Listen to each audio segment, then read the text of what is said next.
Waalaikumsalam warahmatullahi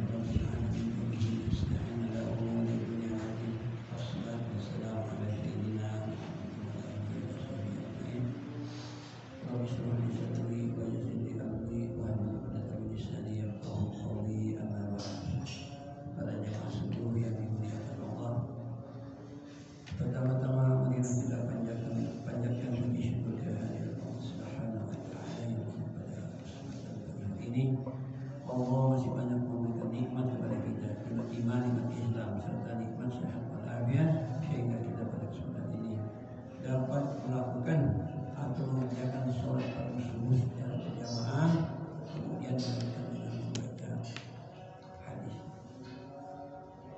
Tak lupa juga salawat dan salam juga kita sampaikan kepada junjungan Nabi besar Nabi Muhammad SAW beserta keluarga dan para sahabat serta para pengikut setianya hingga akhir zaman, dan mudah-mudahan kita termasuk orang-orang yang ada di dalamnya.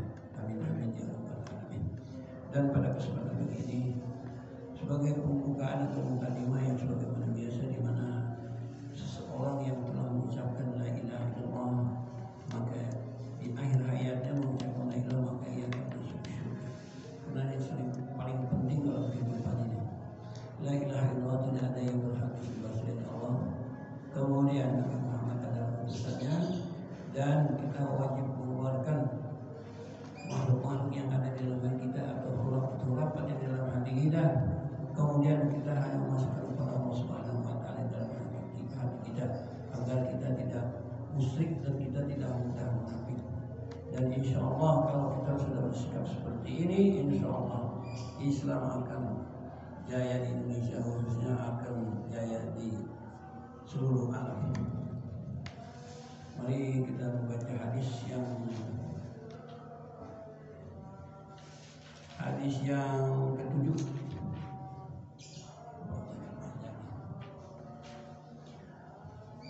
Kami akan sampaikan, sebagian ulama mengatakan bahwa disebutkan dalam hadis barang siapa menjaga sholatnya. Sebagian ulama mengatakan bahwa disebutkan dalam hadis barang siapa menjaga sholatnya, niscaya Allah Subhanahu wa taala akan memuliakan dengan 5 perkara. 1, dihilangkan kesempitan rezekinya. 2, diselamatkan dari azab kubur. 3, diberikan catatan amal melalui tangan kanannya. Kadarnya telah diterangkan dalam surat Al-Haqqah secara terperinci, yaitu yang menerima catatan dari tangan kanan mereka sangat gembira dan menunjukkannya kepada setiap orang. 4, melintasi sirat seperti kilat. 5, masuk surga tanpa hisab. Kami ulangi. Sebagian ulama mengatakan bahwa disebutkan dalam hadis barang siapa menjaga sholatnya, niscaya Allah Subhanahu wa taala akan memuliakannya dengan 5 perkara. 1, dihilangkan kesempitan rezekinya, diselamatkan azab dari kubur. 2, diberikan catatan amal melalui tangan kanannya atau kadarnya telah diterangkan dalam surat Al-Haqqah secara terperinci, yaitu yang menerima catatan dari tangan kanan mereka sangat gembira dan menunjukkan kepadanya setiap orang. 4, melintasi sirat seperti kilat. 5, masuk surga tanpa hisab. Barang siapa yang malas dalam sholat, Allah Subhanahu wa taala akan menyiksanya dengan 15 siksa. 5 siksa di dunia, 5 siksa ketika mati, 3 siksa dalam kubur, dan 3 siksa dalam dibangkitkan. 5 siksa ketika berada di dunia, yaitu 1, dicabut keberkahan umurnya. 2, dihapus ciri-ciri kesolehan dari wajahnya. 3, seluruh amal perbuatannya tidak diberi pahala oleh Allah Subhanahu wa taala. 4, doanya tidak diangkat atau diterima.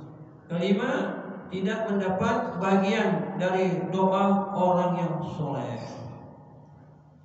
3 siksa saat kematian. 1, mati dalam kehinaan. 2, mati dalam kelaparan. 3, mati dalam kehausan.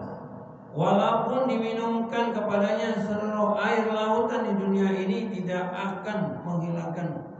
dahakanya. 3. Siksa dalam kubur, dihimpit oleh kuburnya sehingga tulang rusuk kiri dan kanannya saling bersilangan. 2. Dinyalakan api dalam kuburnya dan ia berguling-guling dalam api itu siang dan malam. 3. Allah Subhanahu wa taala memasukkan ke dalam kuburnya ular berbisa bernama Sujakul Aqra, yang kedua matanya dari api dan kuku-kukunya dari besi yang panjang. Setiap kukunya sepanjang sehari perjalanan. Ular itu akan memekik kepadanya dengan suara seperti halilintar yang menyambar. Aku adalah Sujakul Aqra, Tuhanku telah menyuruhku agar memukulmu dari subuh sampai terbit matahari karena kamu telah melalaikan sholat subuh hingga terbit matahari.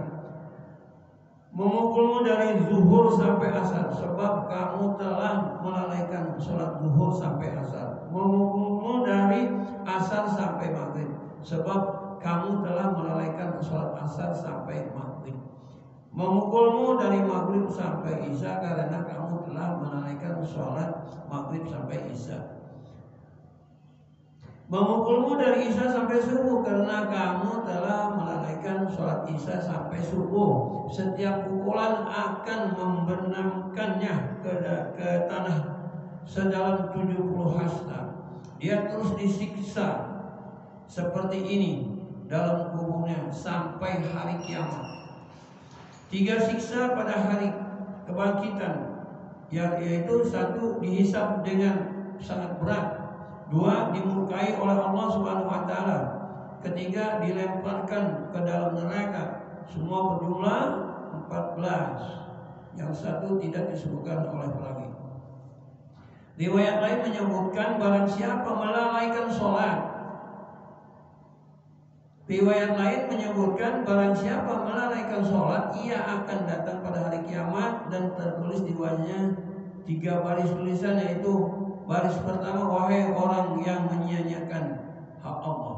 Baris kedua, wahai orang yang dikhususkan untuk menerima murka Allah Subhanahu wa taala. Dan baris yang ketiga, sebagaimana kamu telah menyia-nyiakan hak Allah Subhanahu wa taala di dunia, maka hari ini kamu berputus asa dari rahmat Allah Subhanahu wa taala. Faedah, meskipun saya tidak menjumpai hadis di dalam seluruh kitab hadis terkumpul jadi satu riwayat, namun mengenai pahala dan azab dalam hadis ini banyak dikuatkan oleh hadis-hadis lain dengan riwayat yang berbeda-beda. Sebagian hadis telah disebutkan dan yang lain akan disebutkan di bawah ini. Siksa-siksa yang telah disebutkan dalam hadis tersebut adalah kecil dibandingkan dengan ancaman yang dikandung dalam riwayat pertama, orang yang telah menyatakan bahwa orang yang meninggalkan sholat telah keluar dari Islam.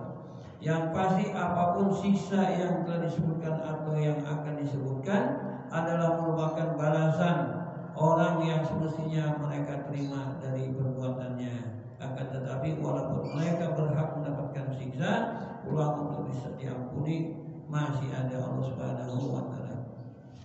Demikianlah hadis yang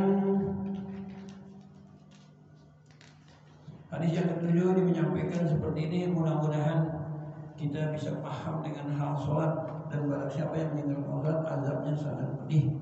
Maka kepada kaum muslimin semua, khususnya ya pribadi saya, mudah-mudahan kita selalu ingat kepada Allah dan tidak meninggalkan sholat, karena memang azabnya sangat pedih.